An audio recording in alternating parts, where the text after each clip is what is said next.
my dear students, I am Poonam, your social science teacher. Students, today we are going to start our geography chapter, chapter number 9, and the name is Life in the Temperate Grassland. Okay, so student, firstly we want to know the type of grasslands. In last year you have learned different type of forest. Have you learned? Do you remember? So in this chapter particularly we would just take a quick recap of world's grassland. देखो बेटा, जो आपके world's के grasslands होते हैं वो दो तरह से डिवाइड हैं. दो तरह से उनको हमने डिफाइन किया है. One is temperate region, one is tropical region. Temperate region में आपके अमेरिकन एंड अर्जेंटीनन ग्रासलैंड्स आते हैं, एंड इसमें आपके ट्रॉपिकल रीजन में आते हैं the area which is close to tropics like in Africa. You already know that all the three imaginary lines crosses through Africa. सबको पता है, सबको याद है, and I have told you this earlier also. So tropical region is Africa and northern Australia. ठीक है, Africa, northern Australia. सो इनके और इनके दोनों जगह की ट्रॉपिकल एंड टेम्परेट के जगह में टेम्परेचर का फर्क होता है, वहाँ की इन्वायरमेंट का फर्क होता है, वहाँ रहने वाले एनिमल्स का फर्क होता है, वहाँ पे होने वाली ग्रासेस का फर्क होता है. So many different kind of things. ठीक है, तो firstly we would discuss about prairies. So prairies is a grassland, उसका नाम है प्रेरीज, और नॉर्थ अमेरिका का ये ग्रासलैंड है. North American grassland is known as prairies. ठीक है, and this grassland is treeless, यहाँ पे ट्री नहीं लगते हैं. ठीक है, and the climate of prairies can go from 20 degree centigrade to -20. मतलब extreme temperature is this and least temperature is this. Okay, and local wind, there local wind blows, the name of that local wind is Chinook.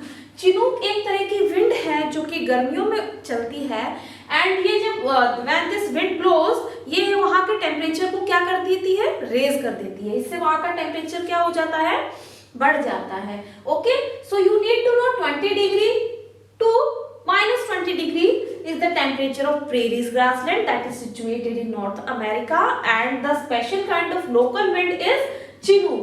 I will relate you this wind with Lu.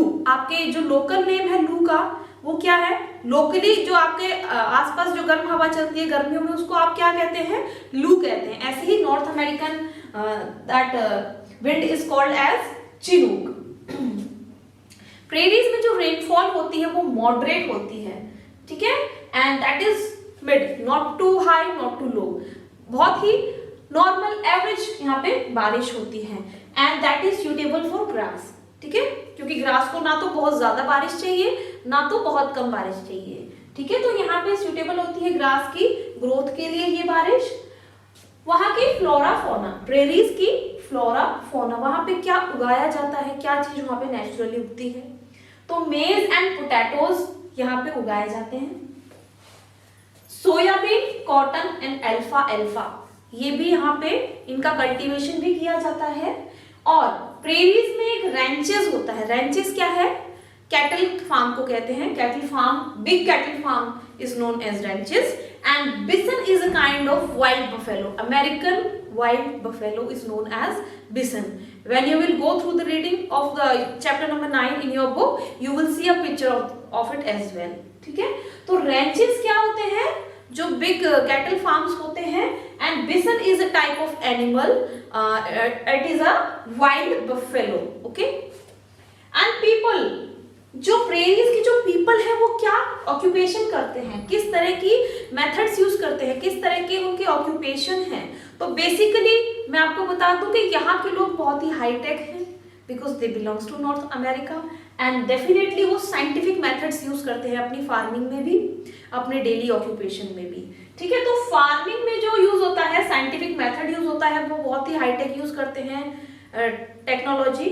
And prairies को, जो इस grassland को, prairies grassland को granaries of the world कहा जाता है. सो अगर आपसे पूछा जाए ग्रेनरीज ऑफ द वर्ल्ड कौन है, कौन सा ग्रासलैंड है, so you would say prairies. ठीक है, बिकॉज यहाँ से वर्ल्ड का मोस्ट व्हीट प्रोडक्शन होता है, सबसे ज्यादा गेहूं यहाँ पे होता है. डेयरी फार्मिंग यहाँ की बिग इंडस्ट्रीज है नॉर्थ अमेरिका प्रेरीज की. यहाँ की एक बहुत ही बड़ी इंडस्ट्री है dairy farming. Means dairy product और फार्मिंग को एक तरह से कंबाइन किया गया है। वहाँ पे फूड प्रोसेसिंग इंडस्ट्रीज सेटअप की गई है। बहुत ही बड़ी इंडस्ट्री होती है, बहुत ज्यादा इनकम इससे अर्न होती है और काफी सारी चीजें इससे जुड़ी रहती हैं। एंड लास्ट थिंग इज यहाँ पे कोल और आयरन की बहुतायत है। लार्ज सरप्लस क्वांटिटी में यहाँ पे कोल और आयरन पाया जाता है। और यहाँ की जो रोड, रेलवेज एंड कैनाल्स है, दे आर वेल बिल्ट और बहुत ही अच्छी तरह से ये वेल बिल्ड है। There is a proper connection and there is proper channel of railways throughout North America, so it makes it industrialised sector. ठीक है, इससे ये सारी चीजें क्या हो जाती है, एक इंडस्ट्रियलाइज्ड सेक्टर बनाती है, बहुत ही विकसित जगह हो जाती है। ठीक है, बिकॉज यहाँ पे बहुत ही प्रॉपर कनेक्शन है, कम्युनिकेशन का कन्वेंस बहुत अच्छा है। इससे क्या हो जाता है, वो जगह एडवांस भी हो जाती है। ठीक है, तो इसके बाद हम पढ़ेंगे वेल्ड्स के बारे में, जो कि कहाँ पे है, एक अफ्रीका में है। ये भी आपका क्या है, टेम्परेट ग्रासलैंड है। तो चलिए पढ़ते हैं। देखिए वेल्ड्स भी आपके टेम्परेट ग्रासलैंड्स हैं, जो कि कहाँ पे पाए जाते हैं, साउथ अफ्रीका में, southern part of Africa and that too in the southern part. ठीक है, और जो आपके वेल्ड्स ग्रासलैंड्स हैं, ये ड्रैकेंसबर्ग माउंटेन और कालाहारी डेजर्ट के मिड में है। Drakensberg mountain and Kalahari Desert. You need to know the name and you need to know the spelling of both of these. ठीक है, उसके बीच में ये वेल्ड्स ग्रासलैंड्स सिचुएटेड हैं।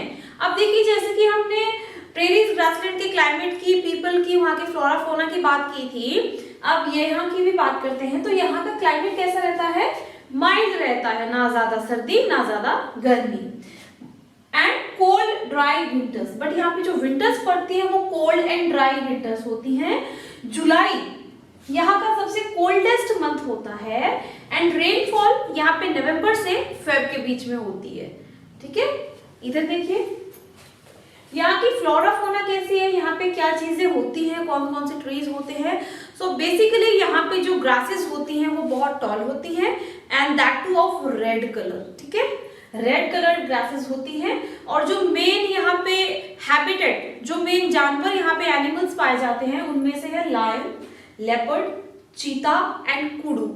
कुडू एक डियर की ही स्पीशीज होती हैं, जिनके जो हॉर्न्स होते हैं वो स्प्रिंग टाइप में होते हैं। आपने डिस्कवरी चैनल्स पे भी देखा होगा।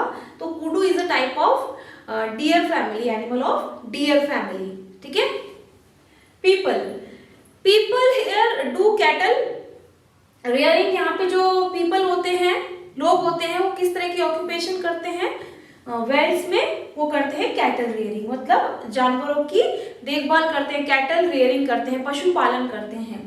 माइनिंग भी करते हैं वो, यहाँ पे बहुत, अफ्रीका में आपको पता ही है ना, माइनिंग बहुत होती है, बहुत सारी माइंस हैं अफ्रीका में, जोहान्सबर्ग में। और यहाँ पे किम्बरली जो है, किम्बरली प्लेस है, it is best known for diamond mine. यहाँ पे बहुत ज्यादा तरह की डायमंड माइंस पाई जाती हैं। बेसिकली ये it is a centre of diamonds, यहाँ पे बहुत सारे डायमंड्स मिलते हैं।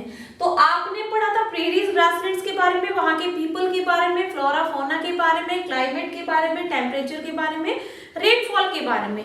सेम आपको अभी मैंने आपको बताया है वेल्ड्स के बारे में, यहाँ पे क्या क्या ऑक्यूपेशन है लोगों के। आप थोड़ा सा इसको डिस्टिंक्शन करेंगे, इसको उससे डिफ्रेंशिएट करेंगे और पूरा रीड आउट करेंगे चैप्टर। कुछ भी any difficulty if you feel, you can directly contact to me, and regarding the same I am going to share a worksheet with you. Thank you for watching the video. Thank you.